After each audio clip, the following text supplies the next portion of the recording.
know, that's acceptable behaviour. Well, maybe of young people in a city. That's acceptable. Can we see it on TV? Young white people, it's acceptable for, but it wouldn't be for young because you'd be all locked up. Do you know what I mean? But you know, them sort of people don't see us getting like that. Our problem, what people see with us, is you're gonna be smoking weed in the club. You might have guns. You might be gang related. You might be. They're the sort of all these stereotypes, all those stereotypes. Situation, but me as a DJ, working in these clubs, mushrooms and all sorts. You know, when you walk into these toilets and you see these little bags on the floor, that are full of these little white powders. Yeah, you never get caught. Yeah, exactly. I see it myself. You know what I mean? Again, I've seen the effect of these drugs. I've seen some people. We've had to carry them out where they don't even know who they are, let alone where they are. Do you know what I mean? And I think it's not fair. It's heart-rending, and I just think in 2013, why on earth are we still... But then I think that because we're so tolerant of things, what we tend to do as a people, we have what I call pity parties, where we sit down with each other and moan and groan, but then don't take affirmative action. And to me, I think that's what the people in Manchester are like, because in Birmingham you don't have this problem, and in London you don't have this problem. Really, we're the third biggest city in the UK. Do you think we're too ingrained with it? I think everyone's just too easy and don't really want to... Or dumbed down a little bit or something. Wants to stand up. Nobody wants to make a stand. Do you know what I mean? That's what it is. Oh, no, I ain't going to be the first one. You know what I mean? Well... Well, we got you, man. We got your back. We got your back here. We're going to just play a track, and then I'll come back to some of these texts. All right. So, listeners, if you've been affected by this, or if you've got an opinion, give us a text in 0759 964 2626. Racism within the urban music scene, 2013. Give us your view. Now we've got a lot of texts coming in. Let's just see. Let's start with. I have been to an event in town to be told by the club that the club had to close as they had the wrong licence and they can't play copy CDs. Have you heard that before, Marvin? They come up with a lot of different excuses, I'm telling you. There's so many different excuses that can't even... And then 699, which is something that I was thinking of. Why are we always reliant upon these people? What about having our own clubs? That too. But I think it's happened. There's a club in town now. On Charles Street.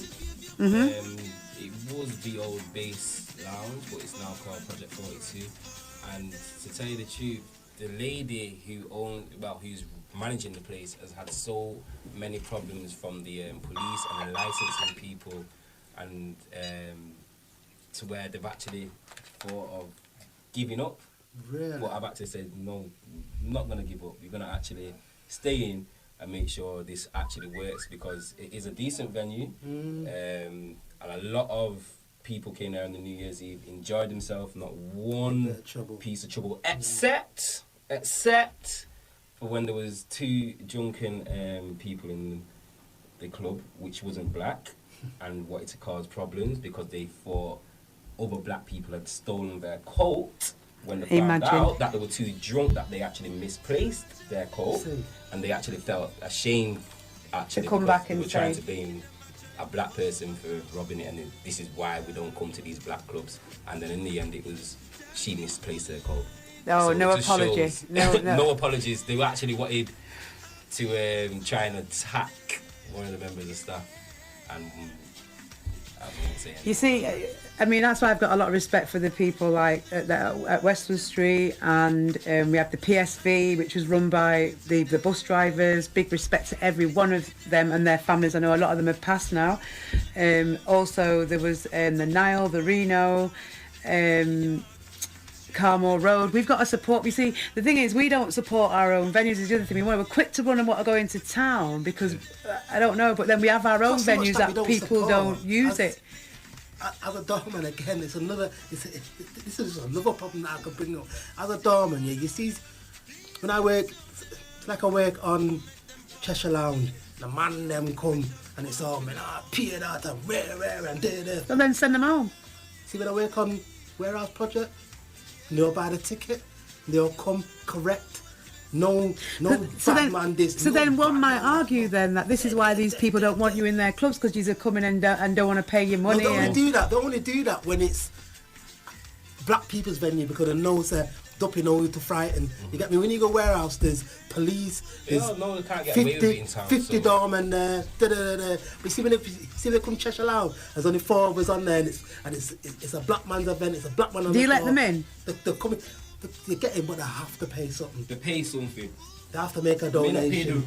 whole donation, but they pay something. Right, so all you people that are listening now, that's you. That if you're one of those broke pocket Negroes that are coming out and not paying your money, shame on you. Not like And the this it's not like, no, but they're going on like they are. So stay at home if that's the case. If you know you don't have the money to pay, and then I'm saying, where you going? Go and put a CD in your yard, buy yourself a little drink and chill with your missus. Stop doing that, because it's people like you that are helping to fulfill some of these stereotypes. I don't care who you are. If you're out there, you're listening, you're going on the door like you're a badder man, pay your money or stay at home.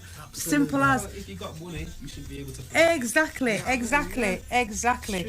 then 661 is, so this is why I stick to reggae events, can't be doing with the hassle. But then it does happen at reggae events. Is when we've tried to have reggae events in the past, you've still got to go and try and get the license. You've still got to, setting up the music at Powerhouse in 2012 New Year's Eve, and the CIDs came in wanting to ask questions, whose event it is, what type of people. That's right. It's like, You have to are beg for you that not going license. to town to ask these people the same thing? Why are you not going to town and asking these people what's Exactly. So- Exactly. But you see, I just get so angry.